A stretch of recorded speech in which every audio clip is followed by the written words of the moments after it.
Welcome to Deadly Dames, and this is this week's pickup video.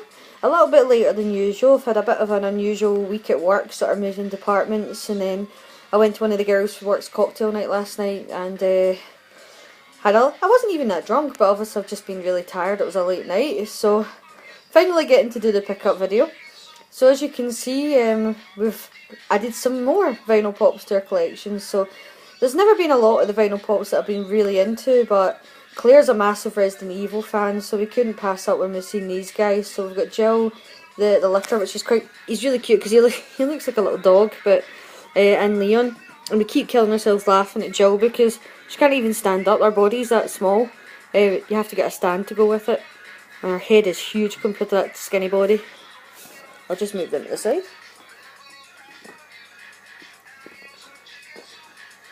And then picked up the new Resident Evil 7 game. So we've just started playing this one. This is the Steelbook edition. Very good so far. Nothing like the other Resident Evils at all, but it is really, really enjoyable. It's strange playing a Resident Evil game as first person, so we're going to play it again. We're actually currently watching one of the other movies, which is on this pickup video, and once we finish watching it, we're going to play Resident Evil again. So the movie that we're halfway through just now is Raising Cain. Excuse me. I can't believe I actually am still fighting this cough, but I am. Raising Cain, long overdue, released from Arrow Video. Finally glad to have it. I do love the slipcase in this. I love the artwork. And then underneath, see if I can do this one-handed. I just turned it round to the original artwork because I really like the original artwork. John Lithgow's probably one of my favourite actors. I think the guy's really, really good. And I really do enjoy this movie. We're watching a director's cut just now. Also got a couple other Powerhouse releases, so Indicator ones, which is John Carpenter's Vampires. I was watching the making of this one today. Very interesting, really enjoyed it. And I also got John Carpenter's Ghosts of Mars from them as well. These are two movies that I kind of felt were a bit underappreciated that John Carpenter had done, and I'm really glad that they finally got a decent Blu-ray release. I found that the booklet inside Ghosts of Mars was really interesting because I didn't know that the storyline to this was actually supposed to be an escape storyline, so it was supposed to be like Snake Plissken Escape from Mars. But when the Escape from LA didn't do very well, the storyline got rewritten, and that's how it became Ghosts of Mars instead. And I also didn't know that the lead character in this, which is played by Natasha, I always say her surname wrong, is it Henstridge? I might be pronouncing that wrong, but Natasha Henstridge was originally meant to be played by Courtney Love. Could you imagine what this movie would be if that was Courtney Love playing in the lead? But yeah, I think they've done a fantastic job with both these releases. They are 19 and 20, and considering the current ones I have only go up to 6, that obviously means there's quite a lot still to come from this company, so really looking forward to what the future holds for them. I'm hoping there's more John Carpenter in there. Now this is a Spanish Blu-ray that I picked up, but this is a movie that you cannot get in the UK. I'm not sure if you can get it in America, but you definitely can't get it in the UK.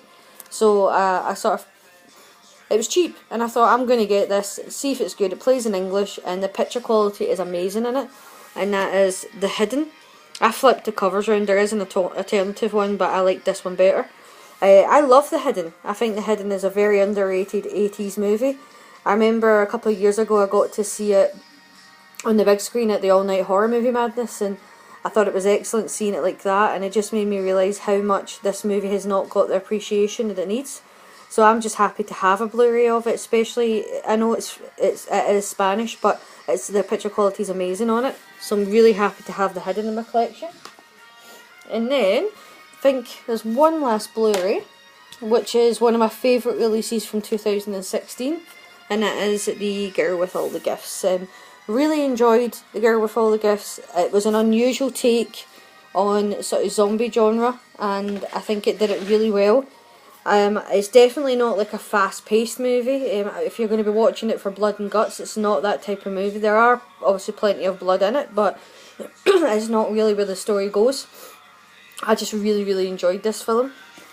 Oh, I just realised the Steelbook Blu-rays as well. Oops, hold on. So these are actually Claire's extremely early Valentine's gift. I'm a bit annoyed because America got a release of Resident Evil 1 in the pop art. We didn't.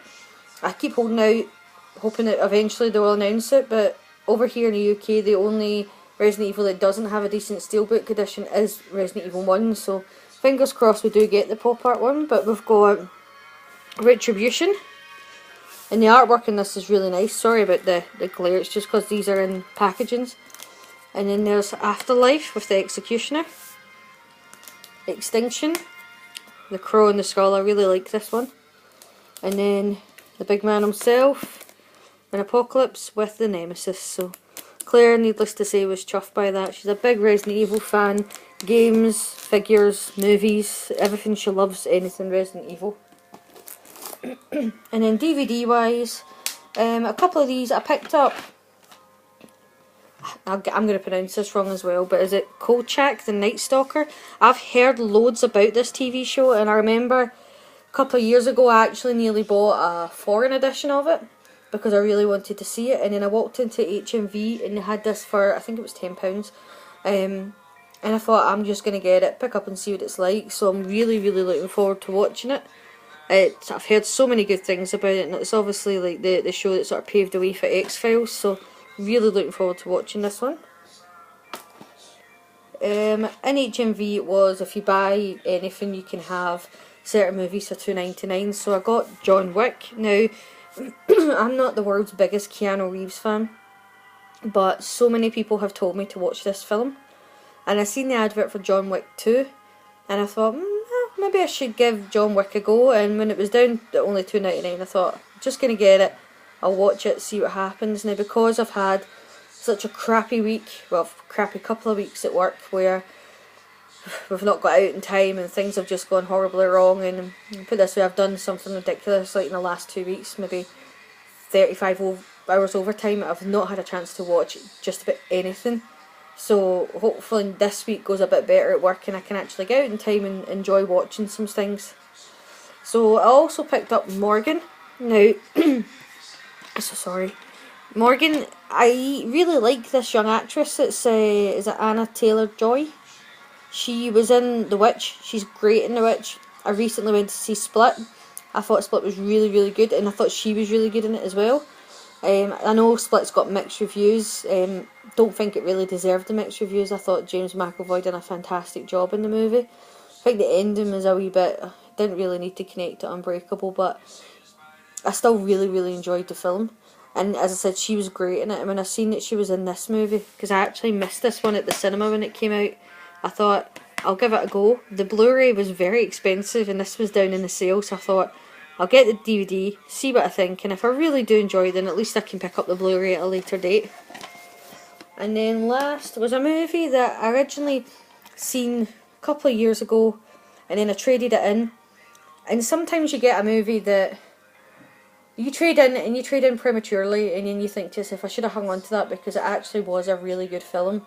And that's what I did with this one. This movie actually kind of disturbed me because of the realism of if this did happen, how people would really behave, and I think they got that really well. And that's the movie The Divide. So The Divide's basically about a nuclear apocalypse, and it's these people that are in a block of flats that get into the basement, and there's like a child and a couple of women, mainly men, that have survived, and they start to suffer from radiation poison from the blast, because they're not in a bunker, they're just in a basement in this flat building, and they all start to become primal, trapped in this small confinement together. The way that the movie's done, it is really creepy, really builds a lot of tension, and that's why it kind of disturbed me the first time I watched it.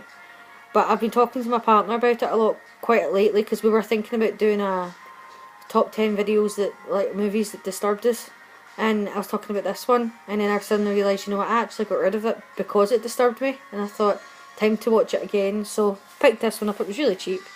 I'm going to make Claire watch it as soon as we can. And then the rest of what I picked up this week was all graphic novels. I've recently become really addicted to Lock and Key. So I love the author, Joe Hill.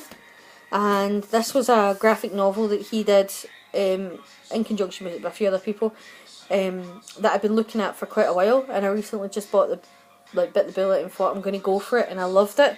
So it was Lock and Key, Welcome to Lovecraft. And I picked up volume 2 and 3 as well, which is Head Games and Crown of Shadows. Haven't read 2 and 3 yet, but I really love volume 1 and I'm looking forward to watching this. I also really like that it's only a 6-parter. It's either 6 or 8, but I'm sure it's 6-parter, but which is good because at least you know that you can pick them up and it's got an end. I do love not like graphic novels going on, but sometimes they go too far and you just think, right, okay, time to end it. I also picked up the very last Chew. I really did enjoy Chew to start with. It kind of lost its way near the end, so I'm kind of hoping that this is the last volume. I'm hoping that this ties it up nicely. So it's Sour Grapes. If you've never read Chew, it's basically about in the future and Chick and his band. And your main character that you're following, he can solve crimes by eating things, so including people. And he's a detective, and that's what he does. Really funny. As I said, the first maybe 6-7 volumes were really good, and then it kind of started to lose its way a little bit. And I'm really hoping that this one brings it back and pulls it all back together. And then these were sort of a blind buy. There's a guy in Forbidden Planet. I really need to ask his name, because he's always dead helpful in Glasgow, and he always suggests graphic novels to you which are really good and certainly are my taste, and I really enjoy them. And we were standing at the counter buying these ones, and we kind of mentioned to him things we're looking for, and I glanced up and seen these ones, which is Harrow in Harrow County, and he said he's not really into horror ones, but he's hit loads of people that he knows that are into horror ones have recommended these. So I thought I'm just going to get them. So I got 1 and 2 because that was the only ones that were there.